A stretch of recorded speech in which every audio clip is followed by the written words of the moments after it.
Looks like, oh, let me turn my phone just on because watch what will happen the moment we start recording, my phone will ring or yours will ring. Yeah. Hello and welcome to a very welcomed fish unboxing. This is like gold. Actually, it's gold. It is gold. Green gold. Green gold. Green gold. We've been having that theme for a while. Green gold. But if you've got a green problem, we've got the gold to sort it out for you. This is very exciting. Do you want to do the honors? No. Let's put that over there. Oh yeah. Okay. We've got to build some hype for everybody. We'll put those there. It's one bag. It's got its own box. It's a very valuable box, that. Got to be very careful. Yes, we have struggled, eh? We ordered those, I can't tell you how many places, and there's just none available. Oh. Anyway, let's, there's quite a bit of stuff. This is I was like going, wow, that's a lot of bags. There's a lot of money. Triple unboxing. Should be a lot of bags. Okay. Alright, triple unboxing from Singapore. This is Singapore. Okay. Okay, go. Yes, quickly. Guys, it's cold. It's so cold. Pea puffers, dwarf pea puffers. But those are like quite big. These are chunky. Chunky, round-bodied dwarf. They look pretty good as well. Yeah, these are big. These are like, normally they come in very small. Yeah. Those are huge. Fantastic. I'm excited for that as well. So, okay. Guys, a lot of people ask us, can you keep them with shrimp? My answer is no. Although quite a few customers do keep them with shrimp, adult shrimp, and it's been okay. I don't recommend it. If you've got a big plant tank like Prof's tank, we did that light video on. Lots of plants, lots of fish, jungle. Shrimp were in there first. Yeah. There's enough of them. If one or two disappear, you don't know. And there were only like ever a couple of puffers, like 5 or 6 puffers in a 1.2 meter tank. So it's like a proper ecosystem. Yeah. Then like 1 or 2 disappear, you don't even know about it. Yeah. It's a true freshwater puffer. It's a question we get asked often, but it's a true freshwater puffer. No salt. Okay, then. What is that? Chops. Lamb chops. Yes, it took me a while. Eh? Like, also, what is this? It's got no color to it at the moment. That was, shipping. They don't have much color to them, especially lamb chops. Normally quite a bright stuff fish. Under there, Ethan. Oh, I thought that was just filler. Anyway, lamb chop res bora. Shame we got on about it, but I do feel it's now our best-selling fish, the lamb chop res bora. It's really up. You think better selling than neons? Neons, we sell 300 neons, 300 to 400 neons every 2 weeks. Yeah. Which is a fair amount. Pump neons. But yeah, look, they do sell, eh? Yeah, definitely. Anyway, for competition tanks, that's a favorite because they all swim in the same direction. Tight schooling, top third of your water column, beautiful, hardy. They get really colorful as they mature. Beautiful copper, bright orange, red on some of the more mature ones. Yeah. And you can put these in a 60p. It's one of the nice things. Tight schooling fish for a 60p. That's right. Here is another tight schooling fish that people don't often think about. Oh yeah. Pygmy. But now I'm hoping.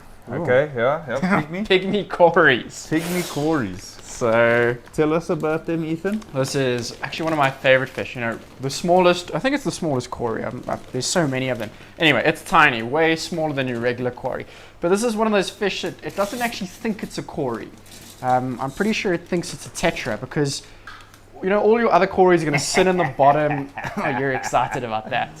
Why I'm interrupting Ethan. I remember seeing these. So these are the same thing as that. Yeah. But these are albinos.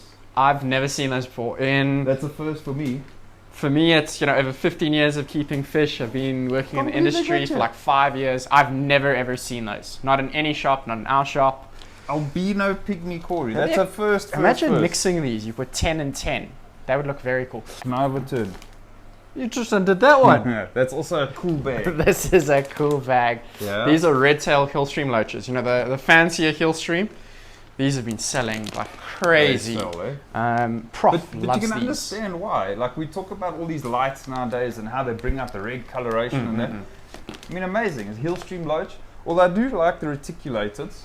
They pop more to more white. I prefer the reticulated to these, honestly, but a very cool fish. One. And you want to see a great photo of those? I think it was last week. Oliver Knott posted a picture of them. I think I don't know if that was the same fish. Looked similar. We've got some new lights being installed. Very nice. We're just busy with that. All right. You want to unbox this? What about them? They eat algae. Eat algae. They don't like high temps. That's what I was going to say actually now. This is a great fish for winter because this will handle colder water. They come from fast flowing streams. That's why they're shaped the way they are and they stick to the rock and wood. but cooler water. So, you know, it's not a fish to really worry about in winter. Like, you know, a lot of fish, even in my personal 60, I got a bit of white spot, but we're sorting that out. So, yeah, but that fish, that's going to be fine. Ethan, how can you have white spot in your own tank? Terrible, right? So to talk about white spot quickly, just to give you a bit of info. White spot's very common. It's the most, just hold on a second. Hello, we're making a video. Please just calm it a bit. So just to talk about white spot. So in winter, what happens when you get temperature fluctuations? This is when you pick up white spot. Now we sell this thermometer from Haiger. Yeah, you like that one. I'm very pro this thermometer because it's got a 24-hour high minimum and maximum temperature. Yeah. So at 3 in the morning, when you're likely not looking at your fish and it's tank, cold as well, and it's really cold at 3 in the morning, you can get like its minimum temperature, so that you know if your heater's keeping up with your water volume or not. So if you've got unexplained white spot, like perhaps in this tank, I don't even know what heater we got in that tank. It's only a 7. No. Oh, it's a 70. It's only a 70 watts. There's so the answer. Undersized heater So we recommend 2 watts a liter normally. So that's about an 85 liter tank. Yeah, so and not cutting it. So it is something we need to upgrade the heater. And that's why got white spots. Yeah, it's all self-explanatory. Very easy. Okay, next one. We've done any of these? No, I haven't done those. That's a small fish. What's this? What is this? This is perhaps for our friend Wayne, because these guys are called blue axle-roddy boras. I'm happy to see their water is very clear. That's a very good sign, and their bellies are full. Which is they great. aren't that. They don't look like got worms or anything, which is fantastic. So very similar behavior to the lamb chop, fast schooling fish. Blue on top, although the blue is bluey green. It's a darker blue. It's a metallic dark blue, and then a red underneath. And tight, schooling, fast, active. Very, very nice fish. They're reasonably hardy, providing you get them healthy. All right, so if you get from us, you're going to be okay. It's got a leaf. It's got a catapa leaf. What does that mean? Mosquito bora. So are these chilies? Yeah, these are chilies. There's so few left. There's none left. This was meant to be an aquascape behind us. I know it doesn't look very good now, but it's because it's become a sales tank. Yeah. A stock tank. We put fish in, we sell fish from it. I definitely want to redo this in the near future, make it look a little nicer. But yeah, the reason I wasn't sure is you get, I think, like 6 different types of Mosquito bora. They're all There's like chilies, the phoenix, strawberries, exclamations. But the chili is by far the nicest. You can get exclamation mark boras for next to nothing, like really cheap. So much cheaper than the chilies. They just don't sell. Like you guys don't want to buy them. They're not as red as the chilies. So I never ordered them anymore. The chilies are the much nicer one in my opinion. If you want to come see nice chilies, come look at Atwell's 45p in the kitchen. That has really mature chilies. They're bright red. They're being fed a lot of brine shrimp, tetra color pro, vibrobites. So that's why. Got a skimmer now. Yep, little skimmer just to help out. We sell 2 types of skimmers. We sell this little cheapy skimmer. Works quite well, like surprisingly well. And then we sell the agazei ones, which work fantastically well. Like we've got no problem. High torque motors, so even if it's full of debris, it still works. And we've got both of them on display, so you can come check them out if you want to have a look. Do you want to do that one next? It's not very exciting. Shrimp. Yeah. It's very exciting, Ethan. I'm what happy size to are always these? have these. Look quite big. They look big. 3 centimeter. That's jumbo. It's jumbos. Jumbo Ammano shrimp. Very now, cool. Ammano shrimp. We are big fans of Ammano shrimp. If you keep plants. Simply because they eat a lot of algae. Hold on, I'm going to have to pause here. Sure, it's hectic at the store. Every day it's always something. It's hectic. There's a lot going on all of the time. I was on the way to get cable now. Yeah. Ethan phones me. We've got 3 boxes of fish here. Yeah. Which is exciting though anyway. Okay. What, did you just do one or no, I didn't do, you did. Scarlet bardis. Dario. Hey, I love these oaks. Very cool. They like, Chippy's got colour already. Very bright. Good luck on trying to find a female. Yeah, those are a female there. I see mostly males. They're mostly males. They're like 99% males. We do try when people buy from us to give them pairs, but it's generally a male that's just not showing colour, so he doesn't get bullied. 2 boys. They do not work with shrimp. like at all. They stay tiny, and think of it as like a dwarf Ramrezi cichlid. But it's not a cichlid. This is, as Atwell would call it, it's a perch. Hunter fish. Hunter fish. As Atwell would say. Yeah, yes, I think that's one of my favorites. Small fish, big mouth, big personality. Big personality. Very, very and cool. intelligent. You see it thinking, it'll go and hunt things, like even little seed shrimp in your tank. There's little copepods and stuff. Yeah. And you'll see them thinking, like, okay, where's this thing gonna go? Nails them. Yo, that's a full bag.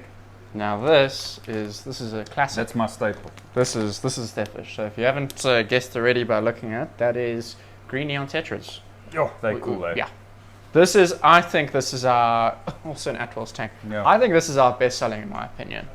No, it's not. Really? It's up there, but it's not. I think, wow, it's one of my favorites. It's one of my favorites as well. Like when people ask me, what should I put in my tank? And I mean, most people, let's be straight, most people 45 to 60 centimeter tank.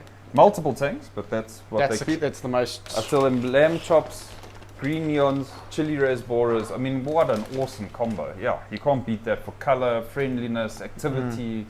Although, awesome. I think in a big tank, there is very little that's more impressive than a big school of neons. Yeah. If you got like, 120, 180, huge school of neons, that is awesome. I think that always looks the best. There's some packs here, but some I don't want to do individual. those. Yeah, let's do that. Because I want to keep those to last. Because there's a whole lot of packs with small individual bags. It's quite strange, everyone. Even those are individually bagged. So these, because these are an expensive angel. So if you're dealing with a good supplier and it's an expensive fish, this is how they should travel.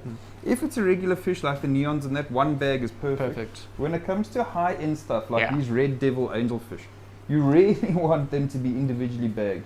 So you know this is going to be a good quality fish. It's going to ship better. Because often what happens, in a bag of fish, you'll get one or two dead in the bag.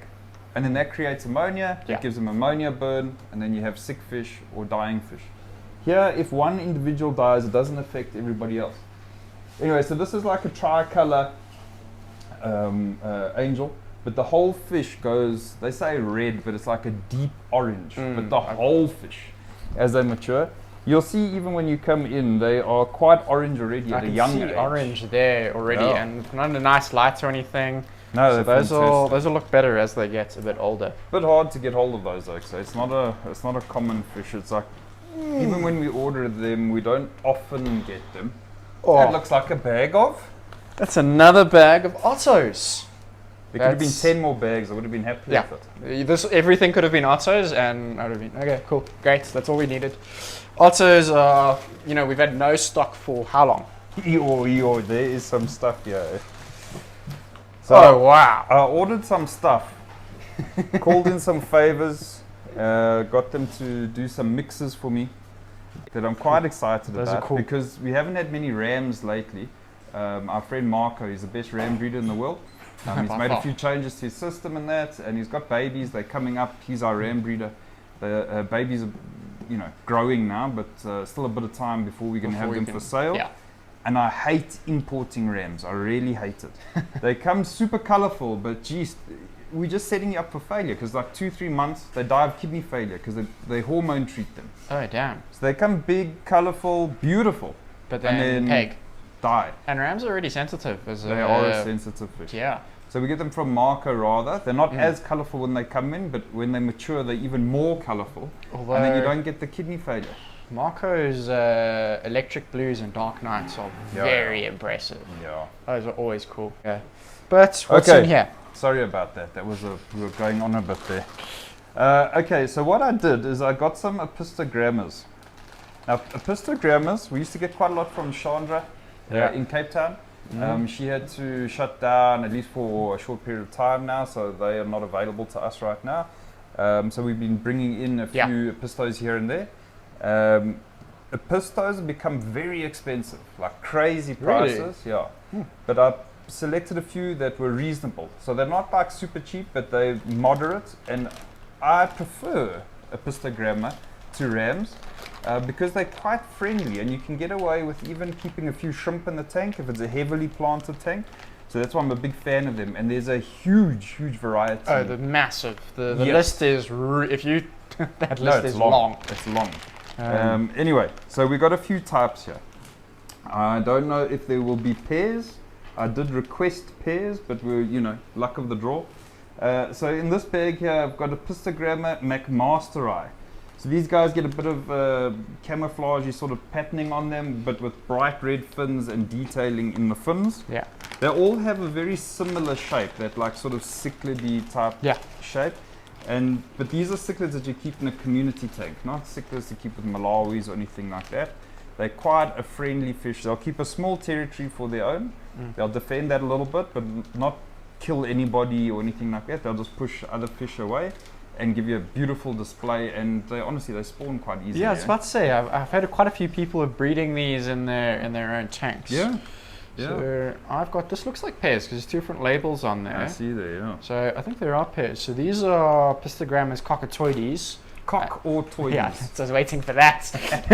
This is one of, I know you like these a lot. But I don't know if you just like the name or you you just like the color. So their dorsal fin goes a lot higher than a lot of the other pistos. It's more noticeable, like thicker as well. Yes. Bright orange on those guys. I'm thinking of those for my competition tank. What are those? These are Apistogramma panduro. Oh, which, those. They don't get the big fins, but they're quite colourful. And one of our friends, Tim, from Ghana. Yeah, Tim, he's a huge fan of these. That's why I ended up getting a few so he could choose a pair or so. And then, guys, there's quite a few types. This is maybe called an Apisto box here. Oh, so this is traditionally my favorite Apisto. Apistogramma trifaciata. Okay, they get also it's all dorsal fin, blue sheen to them, orange lining. But these I've personally kept in a tank fully planted with shrimp. Okay. And they like chill. They'll eat the odd one, but they're friendly. So I do like these. I think Richard actually just likes the funny names. Trifaciata. Yeah. Yes, this is a colourful one. Get that. Is this agazei? These are so Apistogramma agazei, but double red. That's got a lot of colour for agazei, eh? Yeah. Like, I mean, we're under like no fancy lighting. Wow. And those are red under. Let's put this under the chahiros. What do we see? What do we see? But that looks very red, Ethan. Crazy red. Wow. Oh yeah, they're red. They are really red. Have you kept these before? Yeah, look, we've sold those for many years. Normally more blue, but these are the double reds. So I just went according to the price. The ones that were like at a good price, that were colourful, that's what I chose. I've never kept Apistos, so I'm thinking of trying some. I like a fancy shrimp though. Apistos is one of those things, guys, that you get like addicted to. You know, like shrimp, like you start with a few cherry shrimp, then you want, I want the yellow ones. Crystals and tigers. And more. Apistos is the same thing, so I must warn you, be careful with Apistos, because you'll end up wanting to keep them all. There's actually somebody on YouTube that's got a rack, but like just a double garage full of Apistos. Alright, last one. Oh yeah. This is maybe the more beautiful one, but it's tough to, I suppose, just personal opinion. Apistogramma Vegeta. I quite like the name as well, eh? From what? Dragon Ball Z, eh? Yeah. Vegeta, eh? I didn't watch it, but I know what that is. I think so. Anyway, so here's a whole lot of Apistogramma Vegeta. Anyway, that's it. That's the end of the boxes. Ottos and Apistos. Yeah. And the rest ain't bad either. Yeah. Thank you, everyone. Cheers. Ciao. Bye.